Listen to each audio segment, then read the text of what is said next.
2015 대한민국에는 세 극단주의 사이트가 있었어요. 일간베스트, 오늘의 유머, 여성시대. 그 사이트들은 서로를 극렬히 적대하지만 극단주의라는 점에서 공통점을 지녔다고 했었죠. 그렇다면 2018년을 건너온 2021년 현재의 인터넷 커뮤니티는 어떨까요? 제 조사로는 무려 50% 가까운 사람들이 인터넷 커뮤니티를 적극 이용하고 있었습니다. 실제로 2011년 8월 DC인사이드의 트래픽은 830만으로 커뮤니티들 중에서 1위를 달렸으나 2021년 현재 1818만으로 2배 이상 뛰었어요. 왜 이렇게 인구가 늘어난 것일까요? 마이너 리뷰 갤러리님, 제 생각에는 일간베스트의 멸망과 함께 인터넷의 극단주의가 순화되어서 커뮤니티 이미지가 좋아진 것 같은데요. 맞아요. 그것도 이유 중 하나이긴 합니다. 현재 DC인사이드와 전성기 1배를 비교하면 확실히 현재 DC가 좀 더 유한 느낌이죠. 예전에는 유저가 제정신이 아닌 짓을 하면 다른 유저가 더 해보라면서 부추기는 분위기였지만 현재는 어떻게든 꼬리를 자르려고 애쓰는 분위기예요. 댓글에 조금이라도 과격한 발언이 나온다면 야겔 물흐리롱 금척 검거 같은 말로 적극적으로 여타 집단에 넘겨버리죠. 허구한 날 상패 여성론이나 김친 여론이 올라오던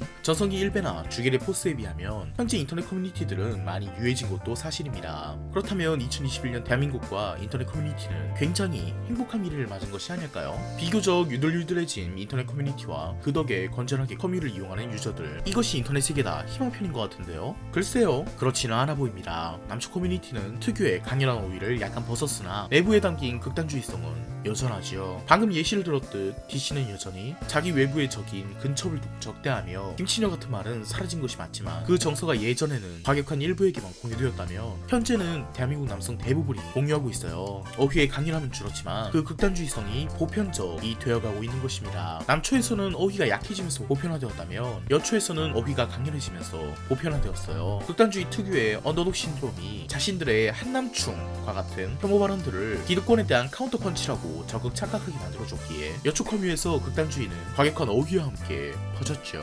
네, 2021년 현재 대한민국 사람들은 과거와 달리 좋으나 싫으나 인터넷 커뮤니티의 극단주의를 보편적으로 받아들이고 있는 거예요. 전 국민의 커뮤니티화라고 부를 수 있죠. 이제 전 국민이 커뮤니티의 사고관을 그대로 답습하고 확대 재생산하고 있습니다. 이제 국민들은 자기가 속한 집단 외의 모든 사람들이 한 편인 빅브라더라고 믿습니다. 그 빅브라더들이 지배하는 세상에서 자기 집단만이 엄청난 핍박을 받고 있다고 생각하며 내 집단 외의 모든 사람들을 적으로 돌리고 혐오하지요. 인터넷에 친숙한 젊은 세대일수록 더더욱이요. 가령 20대 남자들은 대한우파적인 성향을 공유하기 때문에 여성, 좌파, 586세대, 퀴어, 공산주의가 한편이라고 생각하고 그들이 힘을 합쳐 20대 남성을 핍박한다고 생각합니다. 그냥 지가 싫어하는 거 줄줄이 나열하면서 내 편 외의 모든 사람들이 똑같은 줄 아는 집단사고의 특징 중 하나인 적에 대한 상동적인 태도를 보이고 있어요. 20대 여성들은 그럼 다르냐고요? 20대 남성들이 자유주의적 사고관 많은 포용하는 반면 20대 여성들은 훨씬 더 폐쇄적으로 변했으니 다르긴 하죠. 20대 여성은 영페미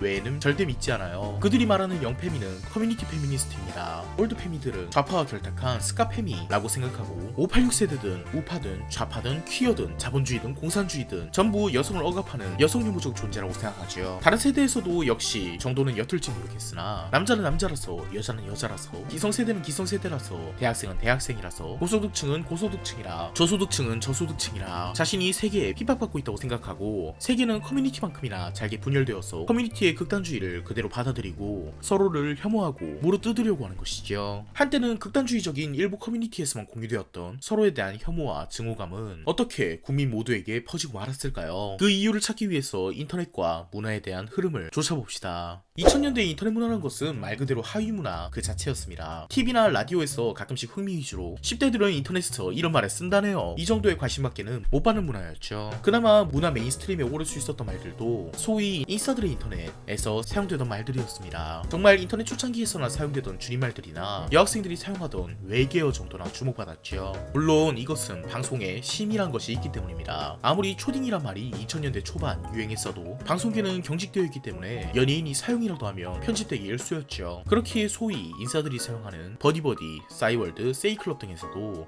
충분히 사용될 수 있는 말들만이 문화 중심에 올라왔고 우리같이 음침한 사람들이나 게임에서나 사용하던 유행어들은 정말 우리들만의 리그일 뿐이었어요. 특히 2000년대까지는 TV란 메인 매체가 압도적인 문화 생성량을 보여줬기 때문에 그 당시 유행이란 것은 인터넷이 주축이 아닌 TV와 연예인들이 주축으로 퍼뜨리는 것이었죠. 그렇기에 2000년대의 문화사조란 것은 TV가 절대다수의 생산을 차지하고 있었고 인터넷 문화란 것은 10대들의 전유물처럼 여겨졌으며 인터넷 문화가 인터넷 바깥으로 나오기 위해서는 훈남 같은 특 특별한 단어가 아니고서야 반드시 TV의 도움이 있어야만 했었습니다. 현재는 인터넷 유행어가 TV에 나오면 드립 사망 신고라고 많이들 비웃지만 2000년대에는 인터넷 유행어가 어떤 식으로든 TV나 신문 같은 기성 매체를 타면 그 수명이 굉장히 연장되는 효과가 있었어요. 2000년대까지는 아직 TV의 영향력이 지대했었습니다. 그런데 2010년대에 들어서면서 인터넷 문화가 조금씩 치고 올라옵니다. 과거에는 인싸들이 사용하던 일부 단어들이나 퍼졌지만 이 시기부터는 D신사이트의 유행어인 뭐뭐류 갑, 뭐뭐 종결자 같은 것이 일반 대중들 사이에서도 서서히 알려지기 시작해요. 아직까지는 TV가 주도적 문화 생산지였으나 인터넷 나름의 유행어가 번질 수 있었던 까닭이 있습니다. 첫째로 각종 문화의 인터넷 의존도가 커졌기 때문입니다. 2000년대까지만 해도 신문의 주력은 종이신문이었지만 2010년대부터는 인터넷 기사가 더 친숙해지기 시작했죠. 2000년대 후반부터 인터넷은 본격적으로 현실의 문제와 동떨어진 별천지가 아니게 되었고 인터넷에서 선거운동, 여론조작, 인터넷 시위 등등 사이버 문화가 현실에 영향을 끼칠 수 있다는 것이 점점 눈으로 확인되고 피부에 와닿는 시기였어요. 그렇기에 꼭 젊은이가 아니더라도 나이가 든 사람들에게도 인터넷 붐이 불었습니다. 2000년대 후반부터 2010년대 초반까지 얼마나 많은 아저씨, 아주머니들이 개인 홈페이지와 블로그 만들기에 열중했는지 아시나요?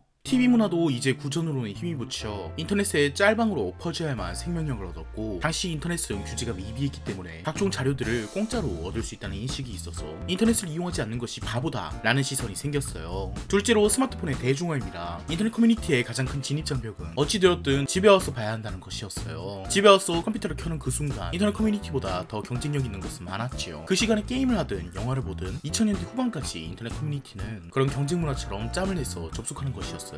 그런데 2012년부터 전 국민이 스마트폰을 가지자 인터넷은 시간을 소모하는 취미가 아니게 됩니다. 오히려 이동 중이나 무언가를 대기하고 있을 때 이 시간들을 효과적으로 메꾸어주는 취미가 되었죠. 현재는 인스타그램 외에는 대부분 쇠락했지만 그 당시에는 SNS가 꽤 각축전을 벌일 정도로 유행이었거든요. 페이스북, 트위터, 카카오스토리, 미투데이 등등 전 국민, 특히 젊은 층이 인터넷 문화에 드라마틱하게 가까워지는 계기가 되었죠. 그렇다면 2010년대 초반부터 사람들이 인터넷 문화와 가까워지고 TV만큼이나 인터넷이 문화를 많이 생성하는 것은 알겠는데 정확히 어느 시점부터 인터넷이 문화 생산을 역전하는 것일까요? 제가 언제나 대한민국 사회의 변곡점으로 꼽는 시기 그렇습니다. 2015년입니다. 2014년 대한민국 사회는 급격하게 엄숙주의화되었습니다. 한국의 많은 예능들의 마지막 불꽃은 2014년이고 2015년 이후부터는 TV는 문화를 주도하지 못하게 되었죠. 먼저 TV의 몰락부터 이야기해봅시다. TV의 몰락은 제 예전 현상이 20대 과거 코미디 현상을 보면 알 수 있지만 2014년 세월호 사건 이후부터 인터넷 극단주의에 대한 시선이 쏠리게 되고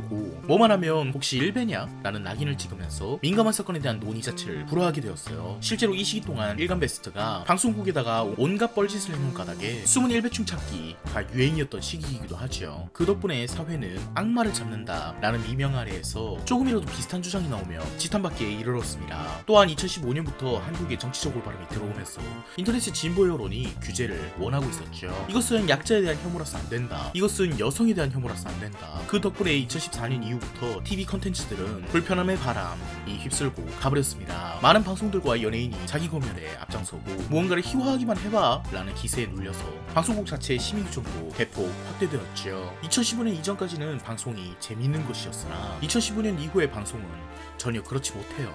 그렇게 TV는 자가도태되었습니다. 혹자는 TV가 라디오스타를 죽인 것처럼 인터넷이 TV를 죽인 것이 아니냐고 하지만 2021년 현재 유튜브를 지배하고 있는 것은 2000년대 후반을 주름잡던 방송국 놈들 아닌가요? TV는 라디오에 비해서 압도적인 장점이 있었지만 인터넷 매체는 TV와 서로 비교 우위가 있는 관계입니다. 방송국과 작가는 유튜브에서도 먹히는 노하우가 있고 개인 방송인들은 상상도 못할 자본력이 존재하죠. 연예인들의 클래스는 어디 가지 않기 때문에 개인 방송인들이 날고 뛰어도 연예인이기가 쉽지 않습니다. 이렇게 인터넷 매체에 비해서 TV가 압도적 우위를 가졌지만 인터넷이 내건 자유와 소통에서 TV는 밀렸죠. 특히 재미를 추구하기 위한 자유가 TV에 없으니 방송국 사람들이 유튜브로 넘어오면 길을 펴는 겁니다. 인터넷이 TV를 죽인 것이 아니라 TV는 검열로 자가도태되어버린 것이죠. 그렇게 몰락해가던 TV와 방송국은 부상하던 인터넷의 힘을 빌리기 시작합니다. 가장 중요한 사건이 마이리틀 텔레비전이겠죠. 제 다음판 영상을 보면 알 수 있겠지만 마리텔 이전까지 인터넷 방송이란 것은 진짜들이 보는 것이라는 인식이 강했어요. 그 당시 인터넷을 주름잡던 방송 스타는 역시 대도서관 그리고 PD 대정령이었겠지만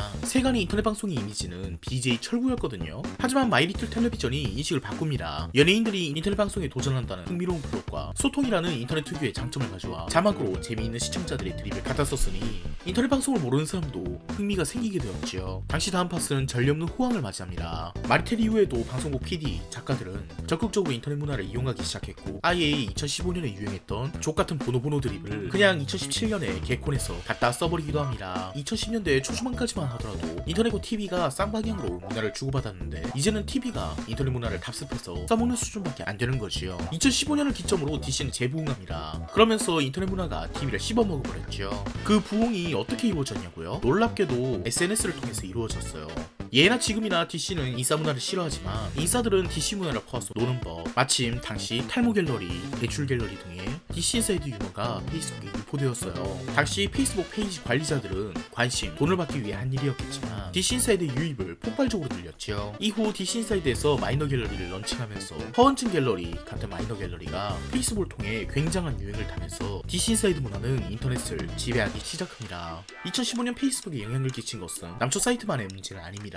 여초 사이트인 메갈리아도 적극적으로 나섰죠. 당시 페이스북의 분위기를 기억하시는 분들이 계실까요? 그곳은 인터넷 싸움의 각축장이었습니다. 김치녀 신드롬은 페이스북으로 퍼져 많은 사람들이 그 페이지를 팔로우했고 그에 맞서던 메갈리아 4 같은 페이지에서도 폭발적으로 사람들이 몰리기 시작했어요. 대한민국 젠더 갈등은 커뮤니티가 시작이었지만 그 갈등을 커뮤니티 밖으로 퍼나는 것은 페이스북의 공이 매우 큽니다. 2015년 이때부터 사람들은 커뮤니티와 극단주의에 친숙해졌어요. 커뮤니티의 유머를 소비하면서도 당시 극렬했던 젠더 갈등의 대변자였던 특정 커뮤니티의 페이지에 사상을 답습했습니다. 또한 유튜브에서 주목받는 알고리즘 추천은 페이스북의 시대부터 여전했었기 때문에 사람들은 자기 입맛에 맞는 정보만 소비하고 그 외의 의견은 찾아보지 않는 이상 마치 없다는 양 생각하게 되었어요. 커뮤니티 극단주의의 특징들이 일반인들이 많은 페이스북에서 확대 재생산된 것입니다. 지금까지 이야기했던 페이스북의 확산력은 2021년 현재 유튜브에 대입해봐도 비슷하지요. 한때 페이스북 페이지를 개설해가면서 싸우던 사람들이 훨씬 더 돈이 되고 훨씬 더 주목을 받기 쉬운 동영상 플랫폼 유튜브로 옮겨오면서 한때 게임 영상이나 올라오던 유튜브에 소위 사이버 레카의 시대가 열리기 시작합니다. 그 유행의 서막에 페이스북의 스타, 유머 저장소에 윽튜브가 있었음은 누구도 부인할 수 없죠. 페이스북에서도 DC 인사이드에 친숙했던 그는 그 명성과 노하우로 유튜브에서도 비슷한 방법으로 인기를 끌었고 윽튜브 신드롬에 감화된 수많은 사람들이 그와 비슷한 스타일로 유튜브에 도전합니다. 페이스북의 확산력이 유튜브에 그대로 도달한 거예요. 형태도 퍽 비슷하지 않나요? 정치, 시사에 대한 이야기를 유머에 녹이던 윽튜브와는 별개로 인터넷 문화를 유튜브에 소개해주는 컨셉에 다른 유튜버들도 나타나기 시작하면서 TV는 더 이상 문화를 생산하지 못할 정도로 간신히 숨만 붙어있는 상태에 대한민국의 유일한 문화 생산자는 인터넷 커뮤니티와 그것을 답습하는 유튜브가 된 것이죠. 2021년 현재 대한민국의 문화는 인터넷을 빼놓고는 절대 말할 수가 없습니다. 2000년대 후반만 해도 인터넷 문화는 하위 문화였고 TV에 나오는 이야기만 해도 충분히 말이 통했지만 이제는 인터넷에서 유행하는 말투, 유행어를 모르면 도저히 현실의 대화에도 섞일 수가 없는 수준이 되었어요. TV에 나오는 연예인들의 말투보다는 인터넷 방송을 진행하는 방송인, 유튜버의 말투가 현실에 끼치는 영향이 더 큰 시대가 된 것이죠. 또한 페이스북이 쇠퇴한 이후부터 커뮤니티로서의 역할을 제대로 하지 못하는 유튜브로 문화 중심지는 옮겨갔으나 문화를 생산하는 원천은 역시 커뮤니티이기 때문에 페이스북으로 짬짬이 커뮤니티 문화를 소비하던 사람들은 본격적으로 커뮤 자체에 유입되게 된 것이죠. 2021년 현재 커뮤니티는 전례 없는 인구수를 가지고 있어요. 그리고 그런 인터넷 문화 생산자들에게 현재 가장 큰 영향을 끼치고 있는 것은 역시 DC 인사이드가 아닐 수 없습니다. DC 인사이드는 전성기 1배만큼의 막장성과 강렬한 어휘를 보여주진 않지만 남녀 관계없이 높은 포용성을 보여주고 여전히 전성기 시절에 병신들이 남아있기 때문에 웃긴 일들이 얼마든지 일어나고 있죠. 현재 DC의 영향력은 어느 시점보다도 강렬합니다. 그들만의 리그에서 대장이었던 시절에도 강성했지만 이제 인터넷은 더 이상 그들만의 리그가 아니기 때문에 전 국민에게 영향을 끼치고 있다고 볼 수 있죠. 압도적인 양의 문화 생산자의 역할을 하고 있어요. 하지만 그 DC 인사이드는 여전히 극단주의적입니다. 어휘가 비교적 가벼워졌다곤 하지만 수도 갤러리라고 하는 곳들을 가보면 여전히 원색적인 욕설들이 팽배하고 집단사고의 특징인 서민의식, 진영논리, 허수아비 때리기, 선동과 마녀사냥이 매일같이 일어나고 있는 판이죠. 이런 문화에 신압으로 젖어든 전 국민은 정체성 정치에 물들어서 서로를 혐오해대고 국민이 보편성을 갖는 시대는 점점 멀어지겠죠. 인터넷 극단주의가 전 국민에게 묻어나는 이 현상의 가장 큰 문제점은 마땅한 해결책이 없다는 것입니다. 과거처럼 TV가 주요 매체가 되어서 국민들을 어느 정도 묶어줄리는 만무하고 DC 인사이드 혹은 각종 커뮤니티 사이트에 극단주의성을 낮추는 것은 절대 불가능하겠죠. 국가가 나서서 인터넷을 통제한다면 그저 커뮤니티가 TV의 몰락을 겪고 다른 자유를 찾아 사람들이 나설 뿐이고 이용자들이 자정을 하려고 하는 메시지는 글쎄요. 그걸 성공하면 노벨 평화상 받지 않을까요? 그나마 가능성 있는 선택지라고 하면 사람들이 적극적으로 극단주의를 경계하고 커뮤니티 유머들을 선별적으로 수용하는 것인데 이것도 말이 안 되는 일이겠지요. 유튜브 세대인 어린 친구들은 이런 문화를 네이티브로 겪었기 때문에 더 심각해지면 심각해졌지 좋아지진 않을 거예요. 현재 대한민국의 극단적 갈등의 배경은 이렇습니다. 2015년쯤부터 왠지 사회가 팍팍해진 것 같은데? 라는 막연한 생각을 갖고 계셨던 분들에게 그 이유를 납득 가능하게 설명한 영상이 되었길 바랍니다. DC 인사이드에 대한 얘기를 좀 하고 싶었는데 2017년 이후 급증한 DC 인사이드의 유입과 어유 속 시원해 이게 DC지 나 선근 필승 하루종일 노무현 얘기만 하면서 DC스럽게 활동한 건데 왜 이러지 같은 DC 분위기가 개판이란 얘기는 언젠가 나중에 다루도록 하겠습니다. 밀린 사회문화 리뷰를 한 달 가까이 했으니 다시 창작물 리뷰를 좀 해야 되지 않겠어요? 마땅히 답도 내리지 못한 이야기를 들어주신 여러분께 끝까지 봐주셔서 감사합니다.